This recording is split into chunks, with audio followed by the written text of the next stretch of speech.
The only thing certain about the upcoming Australian federal election is that it will be held before the 17th of May. That, and the guarantee of an election day sausage.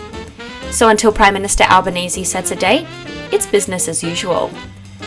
That being said, Australia is one of only 6 nations that have 3-year terms. So what other facets make our voting day unique? Let's start with the basics. Voting in our country is mandatory. Most democratic nations consider voting a right of citizenship, but only some a civic responsibility. Australia is part of that 13% minority in which it is compulsory, and is also one of the strictest when it comes to fines. At least $20 for a federal election and up to $55 for New South Wales state elections. Compulsory voting was introduced into Australia in 1924, and since then, the voter turnout has rarely dropped beneath 90%. While researchers have continually investigated the benefits and drawbacks of this system, it arguably allows for a fairly comprehensive reflection of our nation's beliefs. Something that used to make our country unique but has since been adopted by numerous countries in Europe, Asia and the Pacific is preferential voting.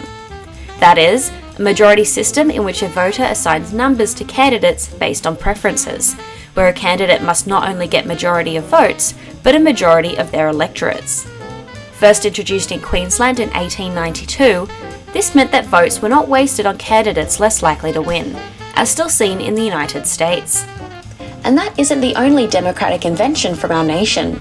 Australia invented the voting ballot, which allowed for privacy and limited the potential for voting intimidation, as well as an independent voting commission, Saturday voting, universal male suffrage despite home ownership status, and was the first country to allow women to stand for state election.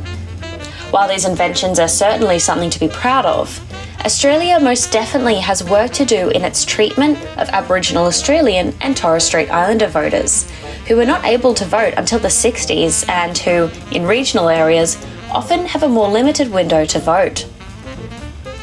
Unlike other parts of the world, in Australia, the date of the federal election is set by the Prime Minister, and is therefore more flexible than the traditional set date. The PM is restricted by certain constitutional parameters, but is able to select a date that may work to his advantage. With the cost of living at the forefront of Australian politics, perhaps Albo is doing everything he can to make a dent before calling the election. In January last year, Albanese reiterated his support for 4-year terms, as opposed to the current 3 years, which he argues are too short. This would match other countries around the world, like the United States, as well as state-level terms in Australia. While he doesn't anticipate any changes soon, it does seem to make sense to have a standardised term length, and would allow leaders the chance to make more significant changes, and as noted by Queensland State Parliament, reduce election costs, improve economic activity, and reduce political manipulation of election dates. And finally, the esteemed sausage sizzle, our most sacred tradition that rewards Australians for exercising their democratic duty. Its popularity is of course tied to mandatory voting, but has been enjoyed for decades. The term democracy sausage was even the Australian National Dictionary Centre's Word of the Year in 2016. Like many iconic Australian foods, the democracy sausage has cemented itself as a symbol of the country in more ways than one. So here's hoping the barbecues are ready as we wait for the official date of the next Australian federal election.